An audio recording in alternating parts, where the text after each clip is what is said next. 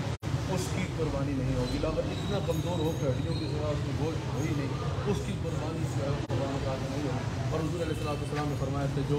اس طرح کا لنگڑا ہو کہ وہ چل کے جو ہے وہ جہاں اس کی قربانی کرنی ہے وہاں تک جا پی نہ سکے، تو اس کی قربانی جو ہے وہ نہیں کی جائے گی۔ اور یہاں پر فقہا نے کہا کہ جس کا آدھا سے زیادہ یا آدھا کان کٹا ہو یا اس کا سینگ ٹوٹا ہو تو اس کی بھی قربانی جو ہے وہ نہیں۔ تو جب ظاہر اللہ کی بارگاہ میں پیش کرنا ہے تو بہترین جانور لیجیے اپنی استطاعت کے مطابق، جس طرح اللہ تعالیٰ نے استطاعت دی ہے اس کے مطابق بہترین سے بہترین چیز لے کے اس کو اللہ کی راہ میں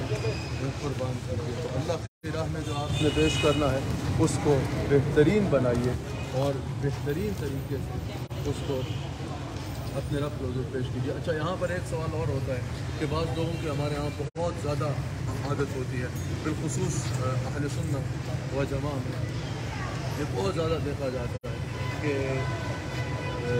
بہت زیادہ اس چیز کا وہ ہوتا ہے کہ حضور علیہ السلام کی بارگاہ میں جانور پیش کرنا، اور کوئی جو ہے وہ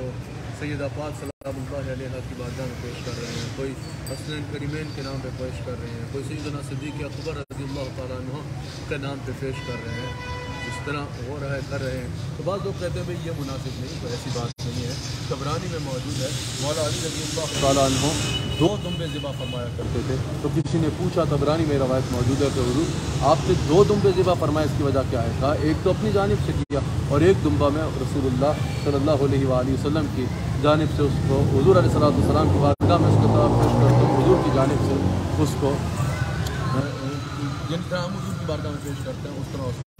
قربان کرتا ہوں۔ اور اس روایت میں یوں بھی ہے کہ حضور علیہ السلام نے مجھے حکم فرمایا تھا کہ اس طرح کیا کرو۔ تو اگر کوئی اس طرح کا جانور پیش کرتا ہے، اچھا بہترین سے بہترین جا کے جانور لیتا ہے اپنی قربانی کے ساتھ، پھر وہ بہترین جانور لیتا ہے اور اس کی نیت یہ ہے کہ میں نے اس کا ثواب بطور ہدیہ تحفۃ حضور علیہ السلام کی بارگاہ میں پیش کرنا ہے، حضور کو کوئی ضرورت نہیں، لیکن وہ اپنی غلامانہ محبت کا اگر ایسا اظہار کرتا ہے تو اس سے بہتر اور کیا ہو سکتا ہے؟ ضرور ایسا اگر آپ کر سکتے ہیں تو کرنا چاہیے۔ اچھا، پھر سوال ہوتا ہے کہ اگر کوئی اپنے مرحومین کے لیے، کسی کے والدین نہیں ہیں، کسی کے کوئی اپنے عزیز جو دنیا سے چلے گئے، کسی اپنے دادا کے لیے کرنا چاہے، کسی کے لیے بھی کرنا چاہے جو دنیا سے جا چکے ہیں، ان کے لیے اگر کوئی قربانی کرنا چاہے اس سال ثواب کی خاطر، تو یہ کر سکتا ہے یا نہیں کر سکتا؟ تو اس پہ ابن عابدین حنفی شامی رحمہ اللہ نے بالکل یہ امت میں شروع سے اس میں کوئی وہ نہیں، یہ شروع سے سلسلہ جاری ہے اور بالکل ایسا کیا جا سکتا ہے کہ اپنے جو پیارے دنیا سے چلے گئے ہیں ان کے لیے قربانی کی جا سکتی ہے۔ لیکن آپ کو میں بار بار یہی عرض کروں گا کہ آپ کو جن کو اللہ تعالیٰ جو صاحب نصاب ہے قربانی کر رہا ہے، اپنے گھر کے لیے ضرور کھانے کے لیے ضرورت کی حد تک جو ہے وہ رکھے، لیکن زیادہ کوشش ہوتی ہے جتنا زیادہ سے زیادہ ہو سکے اس دن یہ مال اللہ کی راہ میں، اللہ تعالیٰ کی راہ میں جو ہے وہ قربان کیا جائے، تاکہ اللہ تعالیٰ کی راہ میں ان غربا اور ان مساکین کو دیا جائے کہ جن کو باقی سارا سال کوئی یہ لقمے کھانے کو نہیں ملتے اور باقی سارا سال جو ہے ان کو یہ مال پہنچانے والا اس طرح گوشت کھانے کو نہیں ملتا۔ علامہ صاحب آپ کو اس سے زیادہ تو پکڑ سکتے ہیں، باقی سارا سال جن کو جو ہے وہ اس طرح کھانا نصیب نہیں ہوتا، کیونکہ عید کا جو ایک مین کانسیپٹ ہے اس میں سے ایک یہ بھی ہے کہ خوشیوں کو بانٹا جائے۔ مسلمان کیونکہ آپس میں بھائی ہوتے ہیں، تو ان بھائیوں کے ساتھ خوشی بانٹیں جن بھائیوں کے ساتھ خوشی بانٹنے والا، حضرت کو تھوڑا آگے کر دیں، جن بھائیوں کے ساتھ خوشی بانٹنے والا اور کوئی نہیں ہوتا، تو اللہ تعالیٰ وہ آپ کے ذہن میں ہوگا نا حدیث شریف کے حضور علیہ السلام اپنے محل مبارک سے نکل رہے ہیں تو دیکھتے ہیں کہ حسنین کریمین ساتھ ہیں، ایک بچہ وہ کھڑا ہے پریشان کھڑا ہے، حضور نے فرمایا سب خوش ہیں، آج تیری اس پریشانی کی وجہ کیا ہے؟ تو آج کیوں پریشان نظر آ رہا ہے؟ کہا یا رسول اللہ ہر کسی کے والد ہیں، ہر کسی کا کوئی نہ کوئی ہے جو وہ اس کو لے کے جا رہا ہے آج عید کی خوشیاں منانے کے لیے، میرا تو کوئی ہے نہیں۔ تو حضور علیہ السلام اس بچے کو ساتھ لیتے ہیں، اپنے محل مبارک میں تشریف لے جاتے ہیں۔ ام المؤمنین صدیقہ بنت صدیق حضرت عائشہ صدیقہ سے فرماتے ہیں اس کو تیار کرو،